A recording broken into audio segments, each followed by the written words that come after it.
Picture this: a young girl's bedroom. The walls are lined with Green Day posters. She's writing poetry while Avril Lavigne plays in the background.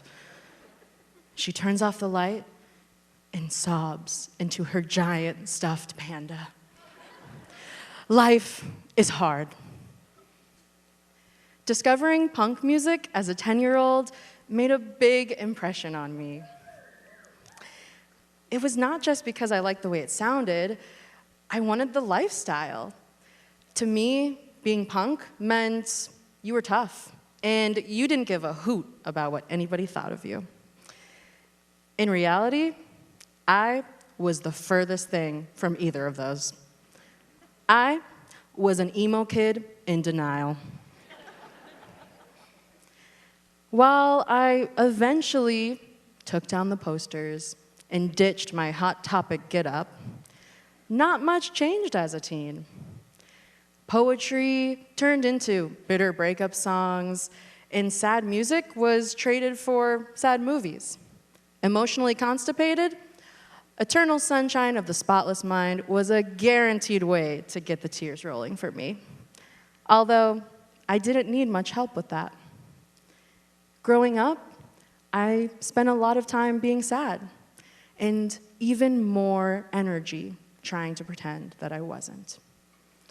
Instead, I wanted to give my peers the best of me.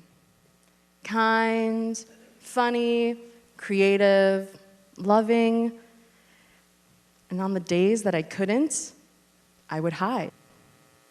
Canceling plans or concealing how I truly felt inside. I was either the life of the party or sitting at home, throwing a pity party.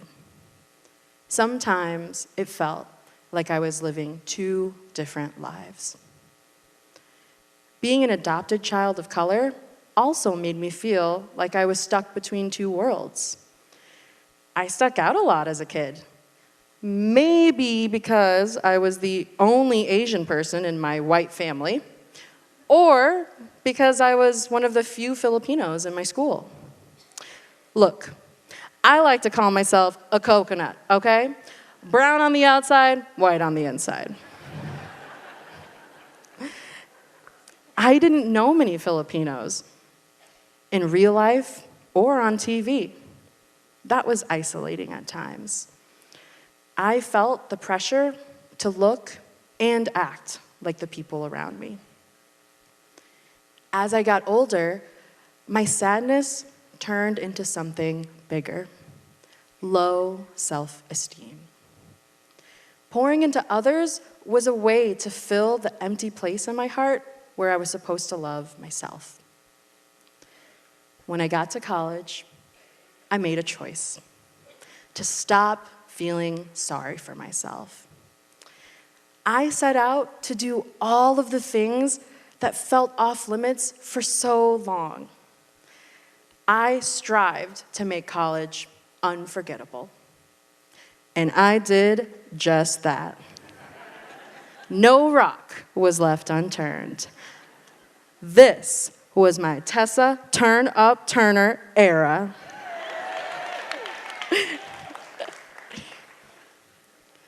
There's so much about my college experience that floods me with joy. It was incredibly formative.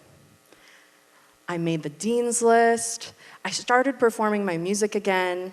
I connected with my heritage. I met my best friends, attended countless concerts, and I studied abroad in France, all while living in the big city. I was on top of the world. I felt unstoppable. I kept chasing the next high, thinking that I could make those feelings last forever, when really I was just prolonging the inevitable crash. In my senior year of college, I got my own place. Turns out, living alone is not for me. Yeah, remember that teen girl who used to sit in the dark and cry? Just imagine an adult version of that. Going from the dorms to an apartment complex was a bigger transition than I realized.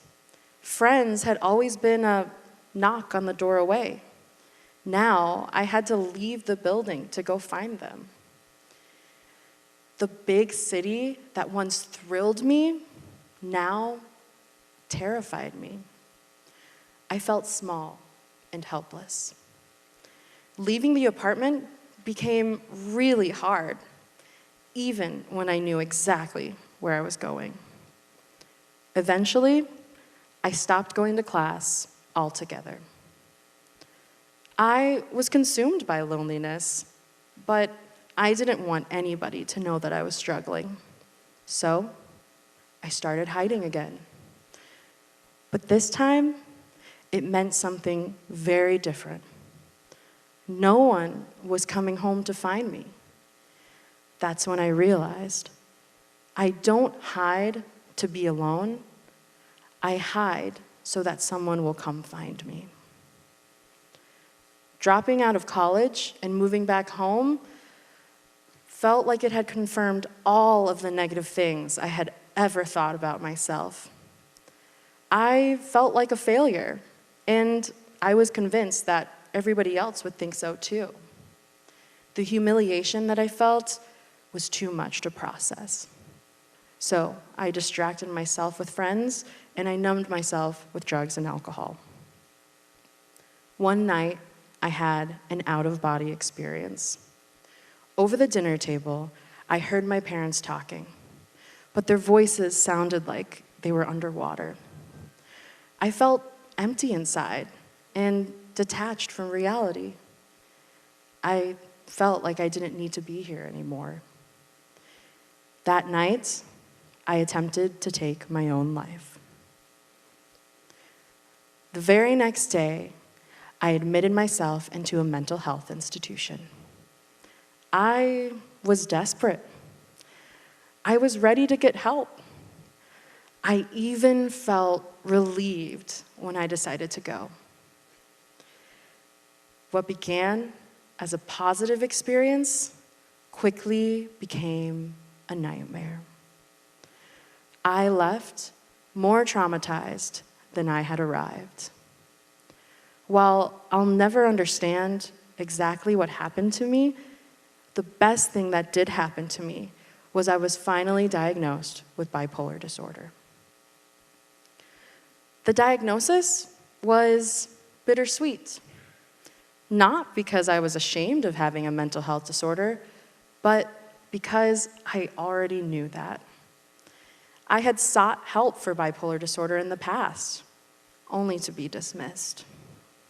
It deeply hurts me to this day that my mental health disorder is only taken seriously when I'm in crisis. The silver lining was I finally had the tools to advocate for myself. With the right diagnosis and the right meds, I could finally make sense of the ups and downs of my life. It was time to take ownership of my life, my mental health. So I had a different kind of confidence after that.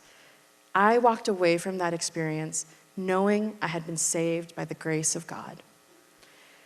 I finally started believing good things about myself. It was time to fulfill my purpose. So I picked up where I left off in my teaching career. On January 26th, 2018, a boy named Jamie Stadnik swiped right on me on Tinder. He was in his last semester of college, and I was working at the school down the street from where he lived. He asked me to tutor him in French and agreed to record my music in return. Just for the record, he passed his French class, but we're still working on the music. We met that same day and have never left each other's sides since. Over the last 5 years, we moved in together, we got engaged, we got married, became parents, started our careers, and became homeowners. Basically, we're a Tinder success story, so really, they should be sponsoring us by now. Now, don't get me wrong. Falling in love didn't magically solve all of my problems. If anything, I was getting more of them. But took you a second, huh? What our love did for me was give me something worth fighting for and give me someone worth getting better for. Thinking of the past is still really hard. But I know that without my suffering, I would not be the woman standing in front of you today. I would not be as kind, funny, creative, or intelligent. I have celebrated a number of milestones I truly never believed were possible. I graduated college, I'm running my own business, I'm recording my music, I found my life partner, and I'm the mother to the most incredible child. Really, you gotta meet him. But even with the growth I've achieved and the support I continue to receive, hard days don't disappear. Mental illness is a chronic illness, and just because you can't see it doesn't mean it's not there. What has changed is the way I have become more honest, the way I'm willing to ask for help, and the way I choose to cope. No more hiding. This is me.